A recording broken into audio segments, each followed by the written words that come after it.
Hi, everyone. My name is Krissie Myers. I'm the education liaison or the assistant director of school-based services at Child Focus. I'm going to be doing some follow-up questions to my video that you guys have submitted. So I'm just going to go ahead and hop right into questions. First question I have is, what is being done in the mental health community to deal with facilities that are full and don't have beds for kids who are in crisis? What are the other options for these kids? This is a tough one. Unfortunately, mental health continues to increase and our staffing continues to kind of stay at a stagnant area. So trying to find ways to get creative to meet these needs of students or children temporarily is really important. Our agency in particular, we have a MRSS program, or a mobile response and stabilization service. These services help to get people who are in crisis access to mental health supports right away, instead of sending them to the hospital. So it's a more intensive short-term service until these individuals can get linked with an ongoing service.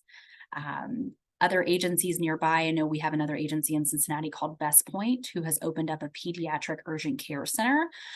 So that it operates just like a traditional medical urgent care center, but for mental health issues. So instead of going to the hospital or the emergency room, these people can go to the urgent care instead to get some access to support there.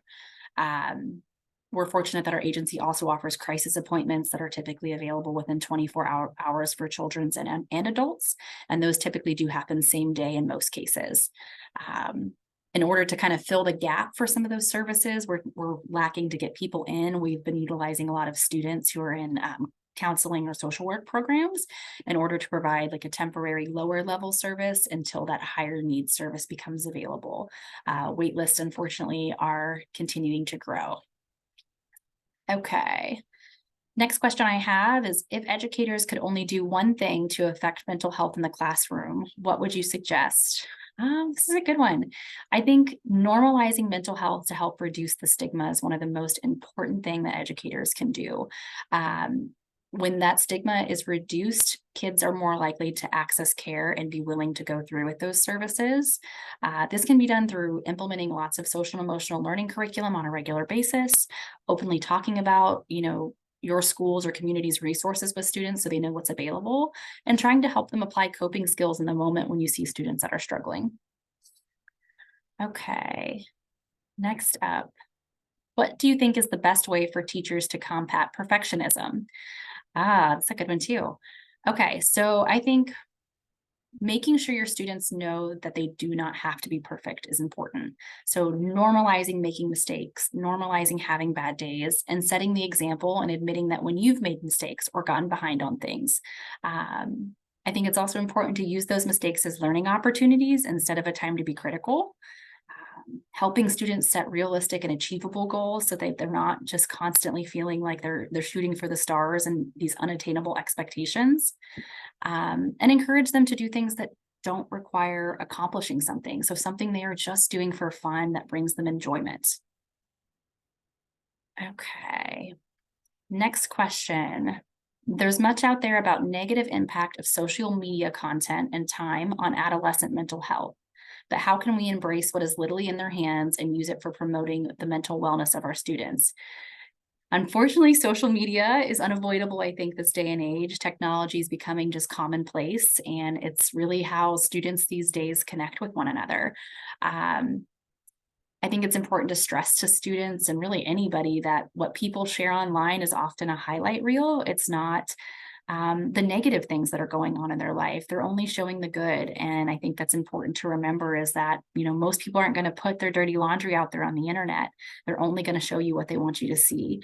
And I think reminding students that is important, and that these people all have bad things or challenging things going on in their life that we're just not seeing from their Instagram page or their Facebook page. In terms of using it for like a positive support, I think encouraging students to share positive messaging. A lot of schools utilize Hope Squad or Sources of Strength for peer-to-peer programs, and encouraging them to share those social media platforms with their peers or messaging that those organizations are putting out is important. And then in terms of like apps and, utilizing those for good, there's lots of great apps out there for mental health that students can use. 1 in 5 is an organization based here in Cincinnati that has an app called Reach Out, which can help connect students with resources to get mental health support. It can talk about coping skills. There's all sorts of stuff on that app that can be useful.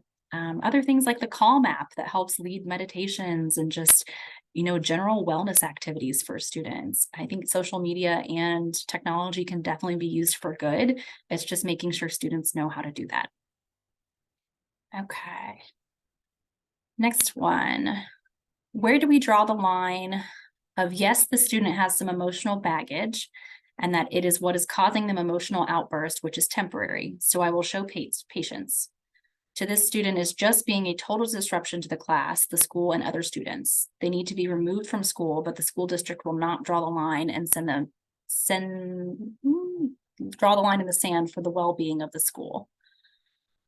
So I think what this person is asking, what do they do when they have a student who's having emotional disruptions in the classroom, but they're not being removed from the classroom, and how do they handle that? It's a tough one. I think that really varies particularly by the student and what those situations are, and then also really what the district's resources are. Every district is different, and I think that threshold is going to vary from class to class and even district to district. I think it's going to be important to continue to discuss concerns with administration so that they're aware of what's going on with the student and how it's impacting the day-to-day classroom atmosphere and what's going on with those other students. What type of risks are the other students being placed in? And making sure you're probably documenting those behaviors consistently so that way you can show true needs of that student. But ultimately, we want to try to keep kids in what is the least restrictive setting. So I think that is going to look different for every child based off of what they're dealing with. Okay. Are there statistics about mental health disorders and economic situations? For instance, are children more likely to have mental health disorders if they live in poverty? Also, do these statistics take into account to the genetic component of mental illnesses? Yes, those in low-income households are actually more likely to have a mental health issue than those in higher-income households. SAMHSA, I think, actually had released a report back in 2016 or 17 that showed that there were over 9 million people in the United States living with a serious mental health issue, and over 25% of them were considered below the poverty line.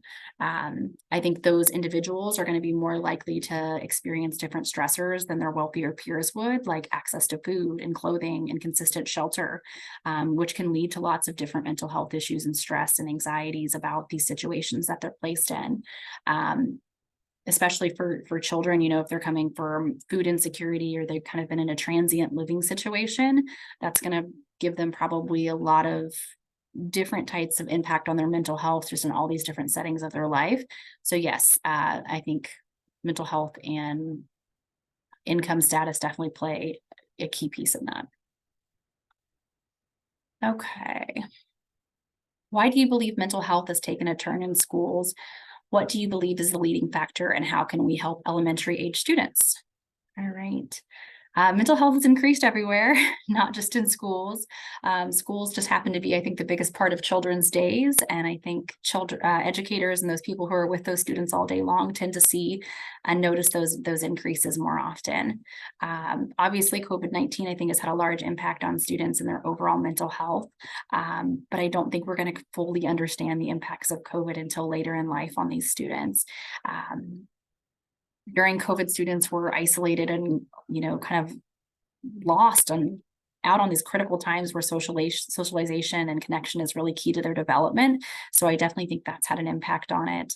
A lot of them were also placed in situations, kind of linking this back to that poverty question about where, they were going to school and that's where they tend to get all of their meals. And then all of a sudden that was no longer available to them, or their parents may have lost their job because they weren't considered, a necessary staff person to keep employed during COVID when businesses were laying people off. So I think that has definitely impacted to a degree, but other things like social media, going back to that question, are definitely increasing mental health needs.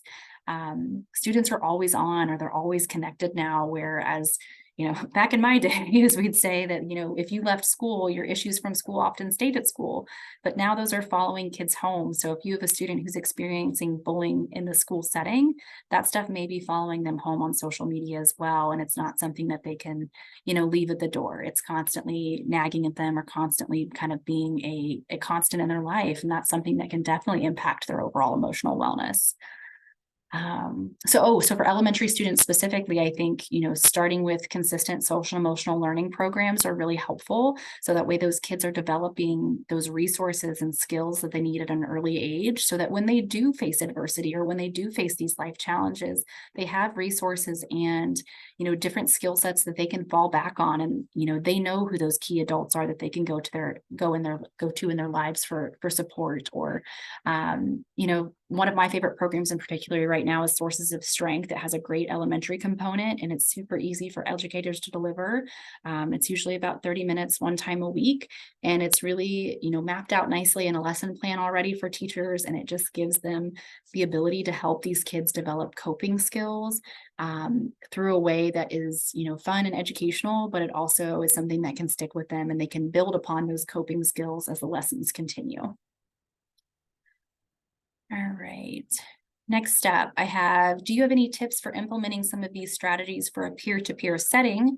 Which of these strategies would be best suited for kids to work on together and or teach each other?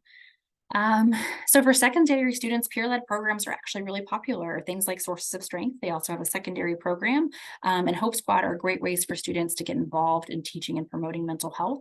I think both programs have their positives. They are slightly different, and I think that would warrant some research on the school to figure out what's going to be the best fit for them. But I think that's a great way for kids to get involved and be able to promote mental health and wellness in their building and help other kids identify resources.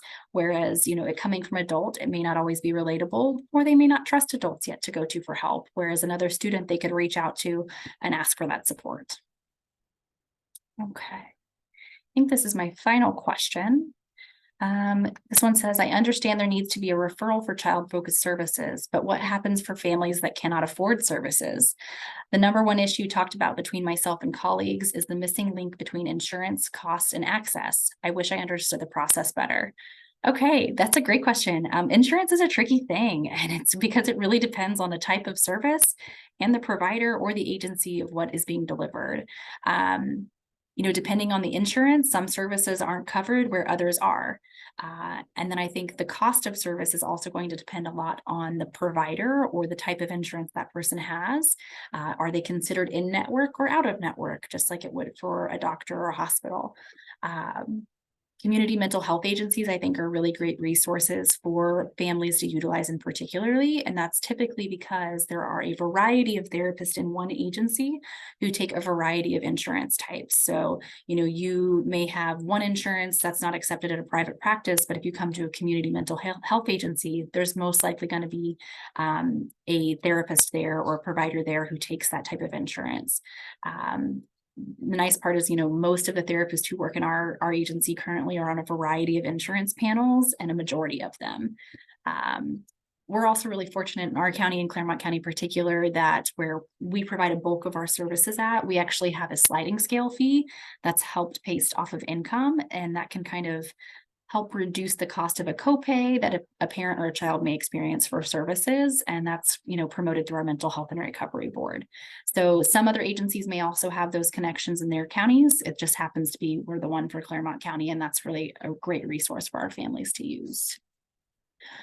All right, that was my final question. Okay, well, thank you guys all for really great questions. I hope these were some insightful responses. And if there's further questions you guys have, you're always welcome to reach out to me.